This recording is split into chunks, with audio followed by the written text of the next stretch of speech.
আজকের ভিডিওতে দেখাবো কিভাবে এক ক্লিকে ফেস ব্লার করতে পারবেন, অর্থাৎ কোনো মুভমেন্ট ফেস বা মুভমেন্ট অবজেক্ট আপনি ব্লার করতে পারবেন এক ক্লিকের মাধ্যমে।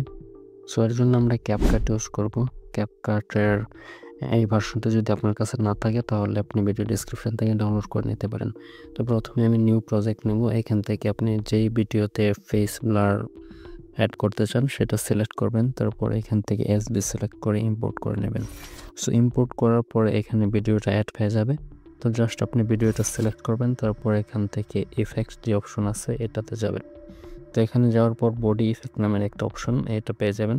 সো এখান থেকে আপনি এটা বাম দিক থেকে স্ক্রল করবেন, তাহলে এখানে আপনি মাস্ক নামের একটা অপশন পাবেন। সো মাস্কের মধ্যে আপনি এখানে ফেস মোজাইক একটা অপশন পেয়ে যাবেন।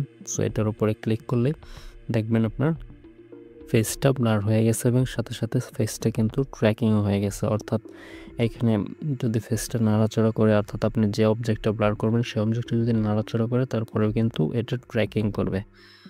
সো এখানে আপনি যদি চান তাহলে এটা কাস্টমাইজ করে নিতে পারেন, ফেস রেঞ্জ বাড়িয়ে কমিয়ে নিতে পারেন, প্লাস আপনি এটার সাইজটাও এখান থেকে বাড়িয়ে কমিয়ে নিতে পারেন। সো এটা কমপ্লিট হয়ে গেলে জাস্ট এখানে টিক চিহ্ন দিয়ে দেবেন, তারপর আপনি ভিডিওটা প্লে করে দেখতে পারেন। সো দেখতে পাচ্ছেন ভিডিওটা ট্র্যাকিং হয়ে গেছে এবং ফেসটা ব্লার হয়ে গেছে। সো এইভাবে আপনি চাইলে খুব সহজে এক ক্লিকে আপনার মোবাইলের মাধ্যমে ফেস ট্র্যাকিং করে ব্লার করতে পারবেন। এবং এই ইফেক্টটা আপনি চাইলে ক্যাপকাট যে পিসি ভার্সন আছে সেটাতেও ইউজ করতে পারেন। So thank you so much for watching this video.